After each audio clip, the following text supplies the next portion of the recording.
우리가 인생을 살아가고 또 신앙의 여정에 그 길을 걸어가고 있는데, 저는 이 인생과 신앙 속에서 여러분들이 형통에 대해서 좀 관심을 많이 가졌으면 좋겠습니다. 왜냐하면 우리는 형통을 통해서 새로운 역사 또 새로운 시대를 만들어 갈 수 있습니다. 오늘 본문 말씀에 보면 하나님께서 여호수아에게 형통을 약속하십니다. 그리고 형통의 길을 가르쳐 주시고 또 형통의 비결에 대해서 말씀해 주고 계십니다. 이 형통이라는 것은 하나님의 아이디어입니다. 그리고 하나님의 뜻이고 또 하나님께서 우리에게 베풀어 주시고 또 우리에게 주길 원하시는 선물이 바로 형통이라는 것입니다. 우리가 생각하기에 형통은 그냥 잘 먹고 잘 살고 또 애들 큰 문제 없이 무탈하게 지내고 그 정도 수준으로 생각을 합니다. 그것도 우리 삶 속의 형통이기도 하지만 성경이 말하는 형통은 더 거대하고 더 거룩합니다. 하나님이 말씀하시는 형통이라는 것은 뭐냐면 하나님께서 우리에게 주신 그 사명을 완수하는 것, 이걸 형통이라고 말합니다. 그리고 그 사명을 완수하기 위해서 우리에게 재능과 그리고 은사와 또 여러 가지 기술을 주셨는데 그것을 탁월하게 개발해서 그 사명을 완수할 때 그 인생을 형통하다라고 말하는 것입니다. 그렇기 때문에 형통은 잘 먹고 잘 사는 것일 수도 있지만 그러나 그런 삶이 우리에게 제공되지 않는다고 해도 하나님의 영광을 위해서 살아가는 그 삶, 그 모든 것을 바로 형통이라고 말할 수 있는 것입니다. 오늘 본문 말씀에 보면 형통이라는 단어가 몇 번 나오는지 한번 살펴볼까요? 자, 오늘 본문 7절을 제가 8절을 여러분들이 읽는데 형통이 몇 번이나 나오는 한번 보십시오. 오직 강하고 극히 담대하여 나의 종 모세가 내게 명령한 그 율법을 다 지켜 행하고 우로나 좌로나 치우치지 말라. 그리하면 어디로 가든지 형통하리니. 이 율법책을 내 입에서 떠나지 말게 하며 주야로 그것을 묵상하여 그 안에 기록된 대로 다 지켜 행하라. 그리하면 내 길이 평탄하게 될 것이며 내가 형통하리라. 아멘인가요? 하나님께서 여호수아에게 형통을 약속하고 계십니다. 그런데 이 여호수아는 지금 어떤 상황에 직면해 있냐면 전쟁에 직면해 있습니다. 그러니까 광야 40년에서 이제 그 시간들을 끝내고 가나안 땅으로 들어가는데 하나님께서 그 땅을 정복하라 말씀하셨습니다. 그 땅에 있는 그 악한 거민들을 다 이겨내고 그 땅을 차지하라 말씀하고 있습니다. 그렇기 때문에 형통이라는 것은 전쟁이 없는 삶이 아니라 전쟁과 같은 그 인생을 이기는 삶을 형통이라고 말하는 겁니다. 형통이라는 것은 고난과 어려움이 없는 인생이 아닙니다. 고난과 고생, 어려움이 있는데 그것을 극복하고 이겨내는 것을 바로 형통이라고 이야기하는 것입니다. 그렇기 때문에 오늘날 우리에게 정말 필요한 것이 뭡니까? 바로 형통에 대한 마음, 그리고 형통에 대한 갈망. 정말 하나님께서 말씀하시는 이 형통의 약속이 나의 약속이 되고 여호수아에게 그렇게 말씀하셨던 하나님께서 2025년 8월 하나님께서 나에게 형통의 말씀을 주신다, 형통의 약속을 주신다, 이 확신이 여러분들 마음속에 있게 되기를 바랍니다. 한국 사람들은요 이렇게 얘기를 해도 그래 어떻게 그게 내게 되겠어? 그런 생각들을 많이 합니다. 왜냐하면 우리는 형통보다도 성장과 성숙보다도 어떤 슬픔, 아픔, 비애 이런 거에 우리의 감정이 더 익숙하고 더 빨리 반응합니다. 우리 민족이 살아온 세월들을 생각해 보십시오. 얼마나 많은 외세의 침략이 있었습니까? 그러니까 고달프고 슬프고 이별이 너무나도 많았습니다. 그리고 우리는 나라도 빼앗겨보고 동족 상잔의 비극도 겪어보고, 그러니까 우리에게는 희극보다도 비극이 더 익숙한 거죠. 해피엔딩보다도 언해피엔딩, 우리는 슬프고 아프고 고통스럽고 그게 우리에게 너무 익숙합니다. 그러나 하나님께서는 400년 넘게 애굽의 노예로 살았던 그들에게 지금 형통을 약속하고 계십니다. 슬픔과 비애와 수많은 어려움이 있지만 지금 하나님께서 여러분들에게 형통의 말씀을 주실 때 이 말씀을 꽉 붙잡고 여러분들의 인생을 새롭게 다르게 여러분들의 마음가짐을 다시 새롭게 만들어서 하나님 앞에서 이 형통의 약속을 꽉 붙잡는 오늘 이 시간 될 수 있게 되기를 바랍니다. 그래서 하나님께서 여호수아에게 형통을 주시기 위해서 몇 가지를 허락하십니다. 자, 무엇을 허락하시냐면 먼저 영적인 권위를 허락하시는데요. 자, 화면으로 신명기 34장 9절 말씀 다 함께 시작. 모세가 눈의 아들 여호수아에게 안수하였으므로 그에게 지혜의 영이 충만하니 이스라엘 자손이 여호와께서 모세에게 명령하신 대로 여호수아의 말을 순종하였더라. 아멘. 하나님께서 이제 형통을 주시기 위해서 먼저 허락해 주신 게 뭐냐면 여호수아에게 영적인 권위와 권세를 주셨습니다. 왜냐하면 형통을 담을 그릇은 권위와 권세입니다. 근데 여호수아는 종이었어요. 수종자였어요. 그냥 손목 보호대 같은 모세의 손목 보호대 같은 그런 역할만 했는데 이제 하나님께서 아니다. 이제 모세 시대 이후에 여호수아 내가 너를 통하여 형통을 줄 텐데 그 형통을 갖기 위해서 너에게 먼저 영적인 권세를 주노라. 그래서 모세와 동일한 그 영적인 권위를 가지고 백성들 앞에 나아갈 수 있게 하셨습니다.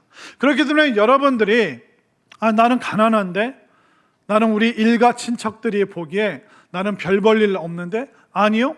여호수아도 여러분들과 똑같았습니다. 그냥 모세 옆에 따라다니는 모세가 시키는 일을 하는 종과 수종자의 역할을 했어요. 그러나 하나님께서 이제 여호수아에게 영적 권위를 주셔서 이제 형통으로 나아갈 수 있도록 해주신 것처럼 여러분들의 상황과 사람들의 시선이 아니라 하나님께서 여러분들에게 주길 원하시는 그 영적인 권위와 권세, 그것이 나의 것이 되기를 원합니다. 이것이 나의 것입니다. 그렇게 선포하고 선언하면서 여러분들이 형통을 향해서 방향 전환을 할 수 있게 되기를 바랍니다. 또 하나님께서 여호수아에게 형통을 주시기 전에 먼저 또 뭘 주셨냐면 사람들이 여호수아를 함부로 대하지 않도록 하나님께서 여호수아를 굳건하게 세워 주셨습니다. 자, 화면으로 여호수아 4장 14절 시작. 그날에 여호와께서 모든 이스라엘의 목전에서 여호수아를 크게 하심에 그가 생존할 동안에 백성이 그를 두려워하기를 모세를 두려워하던 것 같이 하였더라. 더 이상 이스라엘 백성들이 여호수아를 모세 종으로 여기지 않습니다. 옛날에 저런 신분이 있었던 사람, 그렇게 말하지 않습니다. 이제 여호수아의 과거가 아니라 현재 하나님께서 여호수아에게 권위를 주셨구나, 권세를 주셨구나, 영적인 능력을 주셨구나. 그래서 이제 이스라엘 백성들이 이제 여호수아를 두려워한다. 그 말은 뭐냐면 함부로 하지 않는다. 여러분들의 믿지 않는 가족들이, 친지들이, 또 직장 동료들이 여러분들을 함부로 하지 않는, 그래서 형통으로 한 발짝 더 나아갈 수 있는 여러분들의 삶이 될 수 있기를 바랍니다. 이것을 여러분들 소망하시기를 바랍니다. 또 하나님께서 이런 영적인 권위를 주시면서 또 여호수아를 온 땅에 유명하게 하십니다. 여호수아 6장 27절 말씀 시작. 여호와께서 여호수아와 함께 하시니 여호수아의 소문이 그 온 땅에 퍼지니라. 아멘인가요? 그러니까 우리 인생이 형통하면 놀라운 역사가 일어나는데 하나님께서 그 사람을, 그 민족을, 그 교회에게 명성과 또 유명함을 허락해 주고 계시는 것입니다. 사실 우리가 스스로 내 이름을 알리려고, 나를 피하려고 막 그렇게 하면 하나님께서 기뻐하시지 않습니다. 하나님께서 바벨탑에 있는 사람들 다 흩어버리신 이유가 뭡니까? 바벨탑을 통해서 우리의 명성을, 우리의 이름을 날리자 그랬다가 그들이 다 흩어지게 되었습니다. 그러나 하나님께서 그가 하나님의 영광을 드러내고 그 사람에게 준 그 사명을 완수하고자 하는 그 마음을 먹게 되면 하나님께서 오히려 그 사람의 명성을, 그 사람을 유명하게 만들어주시는 그 은혜를 베풀어 주시는 것입니다. 저는 여러분들이 유명해지기를 바랍니다. 그쵸? 여러분들, 나는 슬픈 사람, 나는 무명의 사람, 계속 그런 마음이 있으니까 이런 마음을 들여도 받지를 못하는 거예요. 여러분들에게 다른 게 아니라 여러분들 미스 코리아 되라는 거 하는 게 아니잖아요. 여러분들 금메달 따라고 하는 게 아니잖아요. 여러분들 믿음으로 거룩함으로 하나님 앞에서 정말 은혜로 유명한 사람, 명성이 있는 사람이 되기를 바랍니다. 여러분들 일가 친척 속에서 믿음하면 아이고 성산교회 다니는 우리 조카, 또 우리 이모님, 고모님, 그런 명성이 여러분들에게 있게 되기를 바랍니다. 그래서 하나님께서 여호수아를 형통케 하시기 위해서 먼저 그것을 맛보게 하시는 거예요. 여호수아의 이름이 온 땅에 유명하게 만들어 주셨습니다. 그뿐만 아니라 하나님께서 아브라함을 부르시면서 너의 이름을 창대케 하리라. 대대손손 사람들이 아브라함 너의 이름을 부르게 될 것이다. 하나님께서 유명하게 해주신다면 그것은 우리가 안심해도 되는 것입니다. 다윗이 왕이 되기 전에 백성들 사이에 유명해지게 만들었습니다. 사울은 천천히요, 다윗은 만만이라. 하나님께서 들어 세워주시면 그 명성 여러분들 감사함으로 기쁨으로 받을 수 있게 되기를 바랍니다. 그래서 하나님의 역사를 위하여 성도님들이 또 우리 교회가 유명해질 수 있게 되기를 바랍니다. 사실 지금 대전에서 우리 교회가 유명한 거는 목사님 인물밖에 없더라고요. 그러니까 이걸로는 아직 만족스럽지가 않아요. 정말 여러분들 또 이게 화나서 부채질 하시는 분들이 계신데 왜 그러십니까 도대체? 저는 정말 우리 성도님들이 삶의 자리에서 여러분들 가족들 속에서 일터에서 여러분들이 정말 믿음으로 유명해지는 사람 될 수 있기를 바랍니다. 그래서 우리 교회뿐만 아니라 대한민국 교회, 정말 대한민국 교회가 세상 사람들에게 근심거리가 아니라 사람들로부터, 믿지 않는 사람들로부터 칭찬과 명성을 얻는 우리나라, 우리 민족 교회가 될 수 있기를 바랍니다. 또 대한민국이 또 세계적으로 유명한 나라, 명성이 있는 나라, 한국 사람이 가는 곳마다 선교와 또 구원의 역사가 열리는 그런 일이 넘쳐나기를 여러분 소망하시는 분들에게 형통의 은혜가 임할 줄로 믿습니다. 그렇게 되면 빨리 슬픔과 아픔, 비애, 이거 여러분들 빨리 절망 이런 거 내려놓고 형통을 좋아하시기를 바랍니다. 여러분들 좋아해야지 그게 내 거가 되는 거예요. 슬픔과 절망을 좋아하면 자꾸 슬픔이 나에게 오는 거예요. 슬픈 사람이 나한테 붙는 거예요. 그러나 여러분들이 형통을 좋아하기 시작하면 어떻게 될까요? 형통한 사람, 형통의 비결과 비밀을 가지고 있는 사람, 그런 사람들이 여러분들 가까이 올 줄로 믿습니다. 좋아하는 것만 여러분들의 것이 되는 거예요. 지금 여러분들 뭐 핸드폰, 가방, 옷, 뭐 헤어스타일, 뭐 귀걸이, 목걸이, 여러분들 싫은 거 사신 거예요? 아니면 좋아하는 거 사신 거예요? 좋아하니까 그게 내 거가 되잖아요. 그러니까 여러분들이 형통을 좋아할 때 오늘 이 시간 형통이 바로 여러분들의 것이 되는 줄 꼭 깨달으시기를 바랍니다. 이렇게 하나님께서 형통을 위해서 이 여호수아의 그 방향을, 또 발걸음을, 또 마음을 계속 형통을 향하게 하시죠. 그러면 하나님께서 형통을 주시는데 형통이 무엇을 통해서 우리에게 내려올까요? 그것은 바로 말씀을 통하여, 우리가 말씀을 묵상하고 말씀을 가까이 하고 말씀을 즐거워할 때 형통이 나에게 내려오는 줄 믿으시기를 바랍니다. 자, 여호수아 1장 말씀뿐만 아니라 시편 1편 말씀에도 형통이 나옵니다. 시편 1편 1절부터 3절 교독하겠습니다. 복 있는 사람은 악인들의 꾀를 따르지 아니하며 죄인들의 길에 서지 아니하며 오만한 자들의 자리에 앉지 아니하고 오직 여호와의 율법을 즐거워하여 그의 율법을 주야로 묵상하는도다. 함께 읽겠습니다. 그는 시냇가에 심은 나무가 철을 따라 열매를 맺으며 그 잎사귀가 마르지 아니함 같으니 그가 하는 모든 일이 다 형통하리라. 다 뭐하리로다? 아멘인가요? 그런데 원칙이 있어요. 무엇을 즐거워하고 무엇을 묵상할 때요? 여호와의 말씀을 즐거워할 때, 말씀을 묵상할 때. 그러니까 말씀을 묵상한다는 게 꼭 큐티만 말하는 것이 아닙니다. 여러분들이 말씀을 듣고 말씀을 통독하고 또 그것을 필사하고 내가 말씀을 접할 수 있는 모든 방법을 총동원하는 것, 이것을 바로 말씀 묵상이다. 또 때로는 말씀을 즐거워하는 것이다. 그렇게 말하고 있는 겁니다. 이스라엘 사람들은 이 말씀을 얼마나 귀하게 여겼으면 손목에 메고 다녔습니다.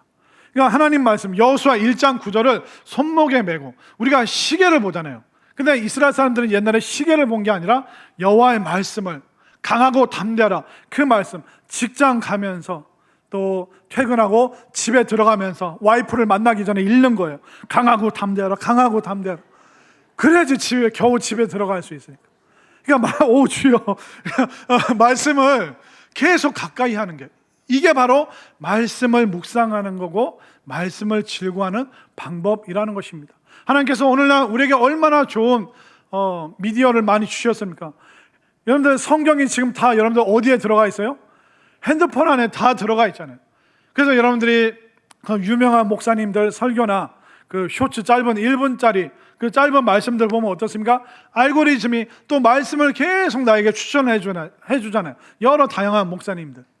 그렇기 때문에 우리는 말씀을 접할 수많은 방법과 도구들이 있습니다. 그것을 가까이 하고 즐거워하는 것이 바로 말씀을 묵상하는 그 방법이라는 것을 여러분들 꼭 깨달으시기를 바랍니다. 그렇기 때문에 형통, 그것이 무엇을 통해서 오는가? 바로 말씀을 통해서 형통이 나에게 오는구나. 이 바로 말씀이 형통의 비결임을 또 깨달으시기를 바랍니다.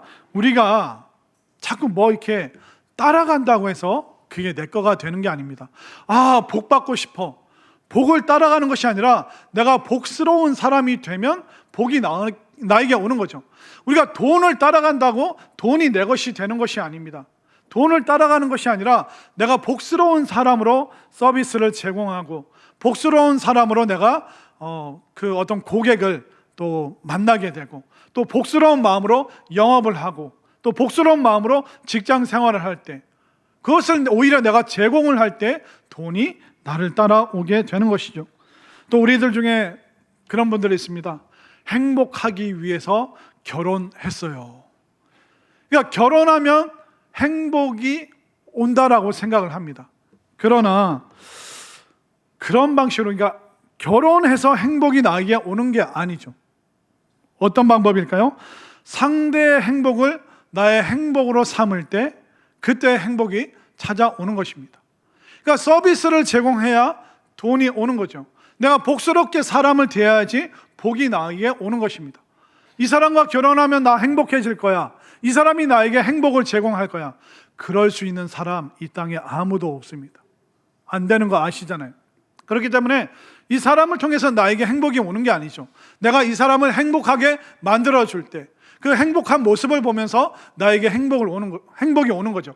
된장찌개 김치찌개 보글보글 끓여서 남편이 맛있게 먹는 모습 보면서 행복해지는 거죠. 아이들이 음식 먹는 걸 보면서 내가 행복을 느끼게 되는 것이죠. 그렇기 때문에 결혼하면 이 사람이 나에게 행복을 주리라, 그럴 수 있는 사람이 이 땅에 없다니까요. 그렇기 때문에 행복을 내가 얻으려고 해야 됩니까? 주려고 해야 됩니까? 주려고 할 때 행복이 오는 것이죠. 근데 여러분들 오해하시지 않았으면 좋겠는데 저는 너무 행복한 결혼 생활을 하고 있습니다. 그렇기 때문에 내가 복 있는 사람이 될 때 복이 오는 거죠. 또 내가 행복이 무엇인지 아는 사람이 될 때 행복이 오는 것이죠. 그렇기 때문에 형통의 사람이 되고 싶다. 형통이 무엇을 통해서 옵니까? 말씀을 통해서. 그러니까 내가 말씀에 반응할 때, 말씀에 가까이 나아갈 때 그 말씀을 통해서 나에게 형통이 오는 이 비결을 여러분들 꼭 깨달으시길 바랍니다. 근데 왜 하나님께서 말씀을 통해서 형통을 주실까? 왜냐하면 형통의 주인이 하나님이신데 하나님께서 우리에게 오실 때 형통을 가지고 오시는 거죠. 근데 하나님이 다른 방식으로 우리에게 오시는 것이 아니라 말씀을 통해서 우리에게 오시고 말씀을 통해서 우리에게 임재하신다는 것을 깨달으시기를 바랍니다. 그렇기 때문에 우리가 말씀과 동행하면 그게 하나님과 동행하는 거예요. 우리가 말씀을 가까이 하는 것이 하나님과 가까이 하는 것입니다. 심지어 하나님은 그렇게 말씀하십니다. 그 말씀이 곧 나다. 한번 볼까요? 요한복음 1장 1절 말씀 시작. 태초에 말씀이 계시니라. 이 말씀이 하나님과 함께 계셨으니 이 말씀은 곧 하나님이시니라. 그러니까 말씀이 태초부터 있었는데 이 말씀이 하나님과 함께 계셨대요. 그런데 이 말씀이 곧 하나님이시래요. 그렇기 때문에 하나님께서는 말씀을 통해서 우리에게 형통을 주신다는 게 뭐예요? 내가 말씀을 받아들일 때 형통의 주인이신 하나님께서 함께 임재하시는구나. 이것이 바로 하나님께서 여호수아와 우리에게 약속하신 형통을 받는, 형통을 누리는 비결. 그것은 바로 말씀이신 그 하나님을 가까이 하고, 말씀을 가까이 할 때 하나님이 나에게 오시는구나. 형통의 주인이신 하나님께서 말씀을 통하여 나에게 오신다. 그러니까 나는 말씀과 동떨어지면 하나님으로부터 멀어지는 거구나. 그러나 내가 말씀을 가까이 하면 하나님께서 나와 함께 하시는구나. 이것을 분명히 믿으시기를 바랍니다. 또 말씀 묵상을 통해서, 그러니까 말씀을 즐거워하고 가까이 하는 그 모든 방법을 통해서 하나님께서 비결을 배울 수 있도록, 형통의 비결을 배우게 해 주시는 겁니다. 모든 건 비결이 있어요. 비밀이 있죠. 성장의 비밀, 성공의 비밀, 또 사업의 비밀이 있습니다. 그걸 알면 너무 쉬워지는 거죠. 그래서 하나님께서 콕 집어서 여호수아가 헷갈릴까 봐 딱 말씀해 주시잖아요. 오늘 본문 말씀 여호수아 1장 8절 거듭 강조 드리고 싶습니다. 8절 말씀 시작. 이 율법책을 내 입에서 떠나지 말게 하며 주야로 그것을 묵상하여 그 안에 기록된 대로 다 지켜 행하라. 그리하면 내 길이 평탄하게 될 것이며 내가 형통하리라. 아멘인가요? 하나님께서 분명하게 여호수아에게 말씀 딱 주셨습니다.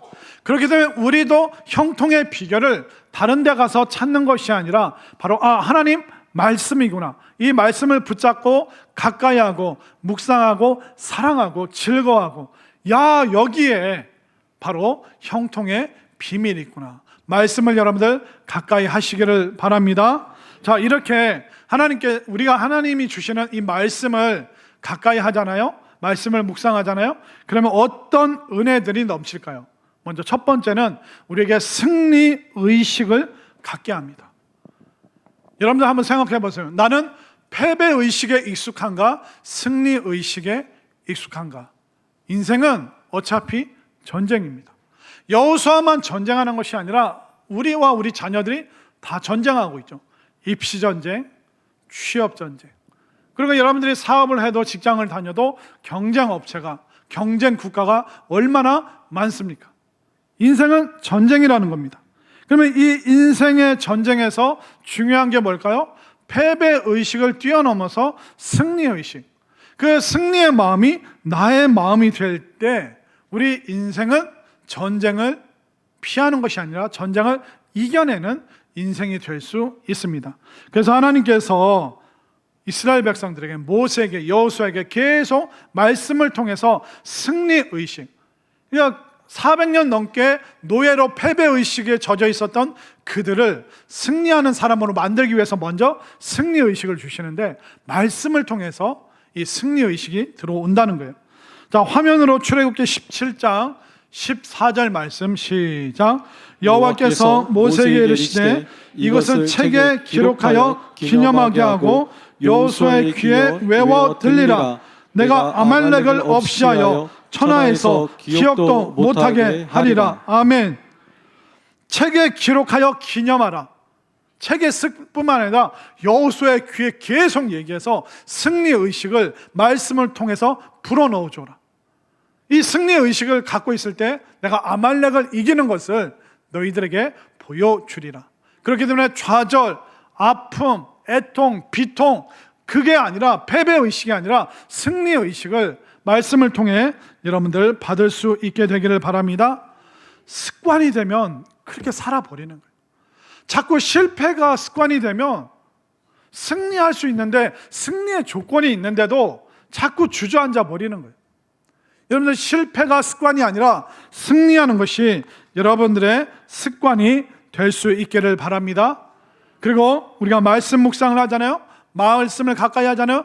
지혜를 주십니다. 시편 119편 79절 78절 97절 98절 97절 제가 98절 여러분들이 내가 주의 법을 어찌 그리 사랑하는지요 내가 그것을 종일 작은 소리로 읊조리나이다. 주의 계명들이 항상 나와 함께하므로 그것들이 나를 원수보다 지혜롭게 하나이다. 그러니까 말씀을 사랑하고 말씀을 읊조리니까 나를 원수보다 지혜롭게 해주십니다. 우리가 원수보다 지혜롭지 못하면 우리는 질 수밖에 없어요. 그러나 우리가 지혜를 가지면 우리는 원수와 대적들을 이길 수 있는 것이죠. 사망과 절망, 죽음, 너의 쏘는 것이 어디 있느냐? 예수 그리스도의 생명으로 나는 이긴다. 수많은 믿음의 사람들이 원수와 같은 그 대적들을 말씀으로 이기며 살았습니다.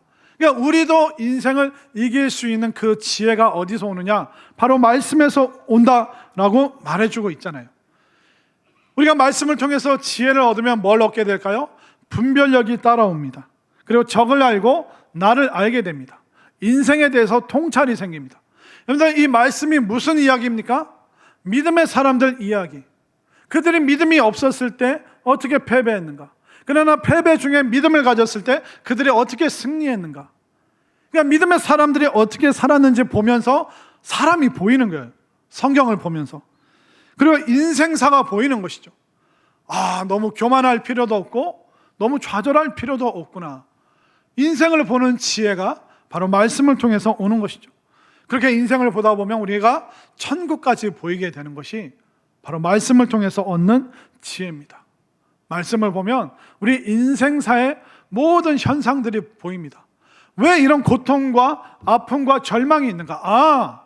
우리가 사는 세상이 불완전하기 때문에 이런 일들이 생기는구나. 그러면 이 불완전한 세상을 이기면서 살려면 어떻게 해야 되는가? 그러면서 우리는 그 현상의 뿌리를 보면서 그 삶의 원리를 깨닫게 되고 고난과 아픔은 누구에게나 있구나. 그러나 누군가는 믿음으로 승리하고 누군가는 믿음을 포기하고 절망하고 패배하는구나.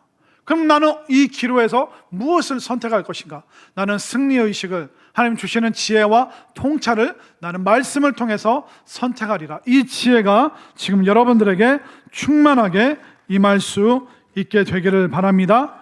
또 말씀을 묵상하잖아요. 말씀을 가까이 하잖아요.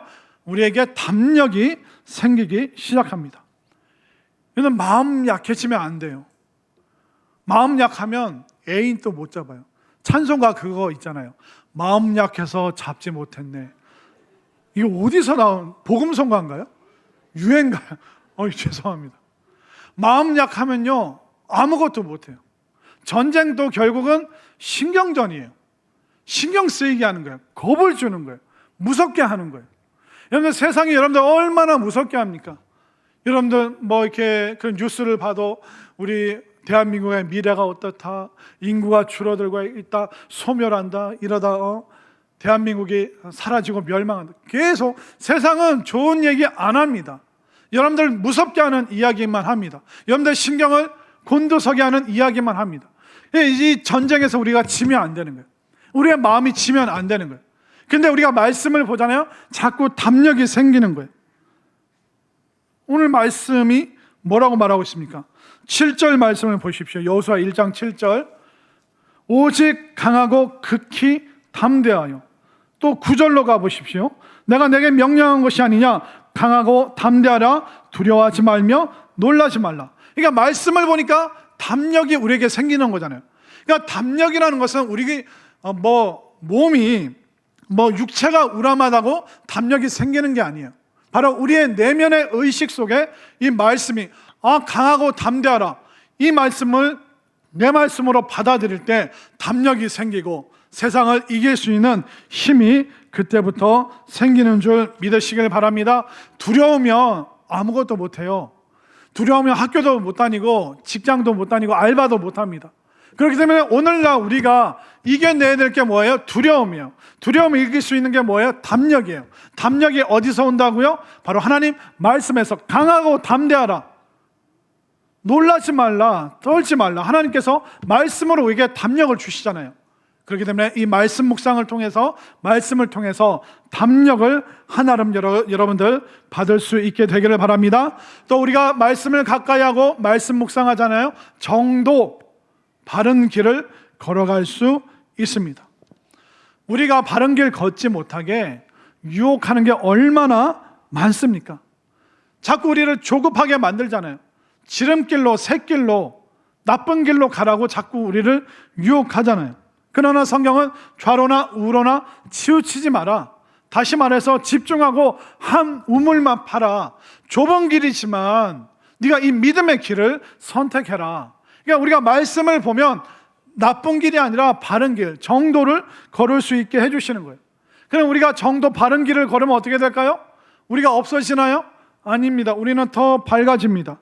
자, 잠언 4장 18절 말씀 시작. 의인의 길은 돋는 햇살 같아서 크게 빛나 한낮의 광명에 이르거니와. 의인이 뭘까요? 말씀을 사랑하고 말씀을 묵상하는 사람. 처음에는 그 인생이 새벽 미명처럼 어두운 것 같고 빛이 있는 것 같기도 하고 없는 것 같기도 하고, 그러나 계속 그 길을 걸어가다 보면 그 빛이, 한낮의 빛이 정오의 태양처럼 밝은 인생, 그런 삶이 된다라고 분명히 말씀해 주고 있는 것입니다. 그렇기 때문에 말씀을 따라가는 길, 또 말씀을 쫓아가는 길, 이 길이 바로 정도, 바로 길인 줄 믿으시길 바랍니다. 바른 길은 느립니다. 그냥 느린 것 같지만 빠른 길이고 영원한 길이기 때문에 여러분들의 세상의 말을 따라가는 것이 아니라 하나님의 말씀을 따라오는 이 정도에 우리 모두가 함께 올라서 있을 수 있게 되기를 바랍니다. 또 말씀을 묵상하며 어떤 유익이 있을까요? 고난을 이기게 됩니다. 여러분들, 어려움을 뭘로 이길 수 있을까요? 슬픔과 절망으로 이길 수 있나요? 더 어려워지죠. 더 고통스러워지죠. 온 가족들이 같이 절망의 구덩이에 빠져버리죠. 그러면 나 말고 그 전에 이 고난을 이긴 사람들이 있을 텐데 그들이 어떻게 이겼는가? 성경은 공통적으로 말하고 있습니다. 바로 말씀으로. 슬픔과 아픔과 고난과 어려움과 그 모든 역경을 말씀으로 이겼다. 그렇기 때문에 우리가 말씀을 통해서 얻는 유익이 뭡니까? 바로 고난을 이길 수 있는 힘이, 바로 도움이 바로 말씀으로부터 온다는 것입니다.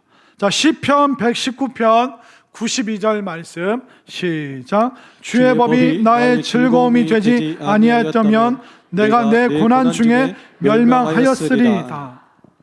그러니까 어떤 사람은 고난 중에 멸망하고 어떤 사람은 그 고난을, 역경을 이겨내고, 그 차이가 뭡니까? 나는 주의 법을, 하나님의 말씀을 나의 즐거움의 대상으로 삼았습니다. 하나님의 말씀을 나의 즐거움의 대상으로 삼았더니 내가 죄 가운데 멸망하지 않았습니다. 고난 가운데 나는 무너지지 않았습니다. 이 고난으로, 역경으로 너무 힘든 분들 많은 줄 알고 있습니다. 그러나 다른 방법 없습니다. 자꾸 말씀 듣고 또 듣고 계속 듣고 이 말씀을 나의 영원한 즐거움의 대상으로 삼을 때 고난과 역경을 이기는 그 은혜를, 그 유익을 누릴 수 있게 되기를 바랍니다. 그리고 우리가 이 말씀 묵상의 유익이 뭘까요? 바로 유혹을 이기게 됩니다. 우리가 승리하는 인생의 가장 큰 장애물이 뭐냐면 유혹입니다. 여러분들, 성공을 향해서 올라가는 게 어려울까요? 정상을 지키는 게 어려울까요? 정상을 지키는 게 어렵습니다. 막 권투 선수들 막 이렇게 타이틀 매치를 하잖아요. 그래서 10등이었는데 5등, 막 2등, 그래서 챔피언과 붙었어요. 그래서 이겼어요. 여기까지 오는 것도 힘들지만 근데 그 다음부터 타이틀 매치, 그 정상에서 내가 챔피언의 그 자리를 지키는 것이 훨씬 어렵습니다. 또 세상에서 성공한 사람들 보잖아요. 성공 이후가 더 위험하더라고요. 안심을 해버리는 거예요. 그리고 교만해지고 오만해집니다. 이 정도면 됐지 뭐. 그러면서 사업장을 돌보지 않아요. 하지 말아야 될 것을 하고 손대지 말 걸 손대고 만나지 말아야 될 사람을 만납니다. 그러니까 성공을 위해서 갈 때는 정말 건실하게 살다가 정작 성공을 하고 나서는 오히려 타락하고 추락하는 그런 사람들을 우리가 얼마나 많이 봅니까? 그렇기 때문에 인생에 있어서 승리까지 가는 게 어려운 게 아니라 승리하고 나서 그 유호. 그러니까 우리가 예배 잘 드리는 거 좋은데 예배 잘 드리고 나서 그 이유가 위험한 거예요. 이따 식당에서 이게 반찬을 받는데 앞에 사람이 나보다 더 받았어요. 그럼 밥 먹을 때 계속 기쁩니까? 아니면 화가 납니까? 화가 나잖아요. 밥 다 먹고 달래고 이제 커피 마시고 그래 이제 세대모임 끝나고 주차장 가는데 누가 내 앞에 딱 이중 주차 해놨네. 그런데 우리 교인 차인데 그런데 핸드폰도 안 적혀 있네. 사방 팔방 사무실로 뜁니다. 그러니까 예배까지 잘 드렸는데 그 이유가 위험해지는 거예요. 수많은 어려움과 유혹이 거기에 있는 거죠. 그러나 우리가 말씀 가운데, 말씀 묵상 가운데 계속 머물면 이런 유혹을 이길 수가 있습니다. 시편 119편 11절 말씀 시작. 내가 주께 범죄하지 아니하려 하여 주의 말씀을 내 마음에 두었나이다. 그러니까 예배 드릴 때만 말씀을 마음에 두지 마시고 밥 먹으러 갈 때도 주차장 갈 때도 집에 들어갈 때도 일할 때도 늘 말씀을 마음에 두시기를 바랍니다. 이것이 바로 말씀을 통하여 유혹을 이기는 바로 방법이라는 것입니다.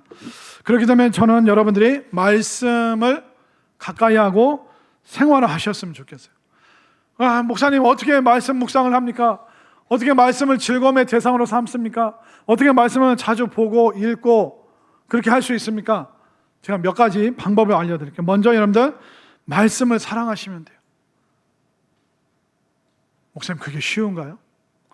여러분들 말씀을 사랑하려면 가장 쉬운 방법이 뭔지 아세요? 말씀을 전하는 사람을 여러분들 좋아해 주시길 바랍니다. 제가 여러분들에게 동정심을 구하는 게 아니에요. 여러분들 신앙생활 오래 해보셨잖아요. 말씀을 전하는 사람과 불편한 관계면 어때요? 말씀 안 들어와요. 그러나 말씀을 전하는 목사님들과 여러분들 좋은 관계를 맺어보십시오. 말씀 전하는 사람을 존중하고 존경하고 좋아해 보십시오. 어떤 말씀이든 여러분들 다 은혜가 되고 정말 축복이 되는 줄 깨달으시기를 바랍니다. 결국 하나님 말씀 사랑하는 것은 말씀 선포하는 사람, 나에게 가장 가까이 와서 말씀을 전해주는 그 사람을 좋아할 때 우리가 말씀을 사랑하게 되는 줄 믿으시기를 바랍니다. 이렇게 우리는 말씀을 사랑하게 되는 거죠. 목사님 그래도 말씀을 보고 읽고 통독하고 묵상할 시간이 없는데요. 시간이 없다고요? 여러분들 중요하다고 생각하면 시간을 냅니다. 여러분들 취미생활 하시는 분들 많잖아요. 가족들도 아내도 자식들도 다 끊고 나 산에 가야 된다, 나 낚시하러 가야 된다. 그렇게 할 수 있는 이유가 뭐예요? 그렇게 바쁜데 피곤한데 그걸 중요하다고 생각하기 때문에, 내가 그 취미생활을 사랑하기 때문에 다른 걸 다 끊고도 우선순위로 삼잖아요. 여러분들 이 말씀의 유익이 얼마나 많습니까? 말씀 묵상의 유익이, 은혜가, 혜택이 얼마나 많습니까? 다시 시작할까요? 다시 앞에 돌아가서 말씀드릴까요? 이 말씀에 이 능력이 있기 때문에 정말 말씀을 귀중하게 생각하시고 말씀을 사랑할 수 있게 되기를 바랍니다. 또 여러분들이 말씀을 배우고 좀 성경 공부하시잖아요.